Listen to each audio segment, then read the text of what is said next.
Hi, welcome as I read a shorter version of the story of Peter Rabbit by Beatrix Potter.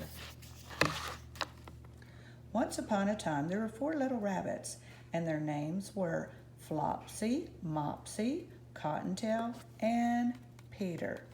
They lived with their mother in a sandbank underneath the root of a very big fir tree. "Now, my dears," said old Mrs. Rabbit one morning, "you may go into the fields or down by the lane, but don't go into Mr. McGregor's garden. Your father had an accident there and was put into a pie by Mrs. McGregor. Run along and don't get into mischief. I'm going out." Flopsy, Mopsy, and Cottontail, who were good little bunnies, went down the lane to gather blackberries. But what did Peter Rabbit do? See the good little bunnies? And what's Peter Rabbit up to? But Peter was very naughty. He ran straight to Mr. McGregor's garden right after Mom told him not to, and squeezed under the gate. First he ate some lettuces and French beans, and then he ate some radishes. Then he started to feel rather sick because he ate so much, and he started to eat some parsley. Look at Peter Rabbit now. But around the end of the cucumber frame, who should he meet but Mr. McGregor?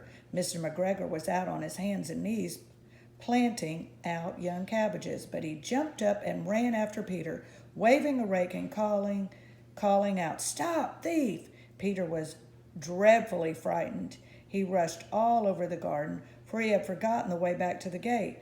He lost one of his shoes among the cabbages and the other one among the potatoes. Oh no! Look at Peter Rabbit now. He ran on all four legs then and went faster, and he might have gotten away altogether if he had not run into a gooseberry net and got caught by the large buttons on his jacket. It was a blue jacket with brass buttons, quite new. Peter gave himself up for lost and cried. His sobs were overheard by some friendly sparrows who begged him to save himself. Mr. McGregor had a basket and was about to pop it on top of Peter, but Peter wriggled out just in time, leaving his jacket behind. Thank goodness for the birds who saved him. Peter rushed into the tool shed and jumped into a watering can. It had been the perfect hiding place if it not had so much water in it. Mr. McGregor was quite sure that Peter was somewhere in the tool shed, and he began to search it carefully. Then Peter sneezed, "Ka-choo!" and Mr. McGregor was after him in no time. Peter was trembling with fright, and he had not the least idea which way to go. He was also very damp from sitting in that can. He tried to find his way straight across the garden, but he became more and more puzzled. He came to a pond where a white cat was staring at some goldfish. She sat very still, but now and then the tip of her tail twitched as if it were alive. Peter thought it was best to go away without speaking to her because he had heard about cats from his cousin Benjamin Bunny, and cats sometimes like to chase or maybe eat bunnies, so Peter Rabbit knew to stay away from the cat. He turned back toward the tool shed, and then he heard the noise of a hoe. Scratch, scratch, scritch. Peter hurried under the bushes. When nothing happened, he came out and saw Mr. McGregor hoeing the onions. His back was toward Peter, and beyond him was the gate. Peter started running as fast as he could go.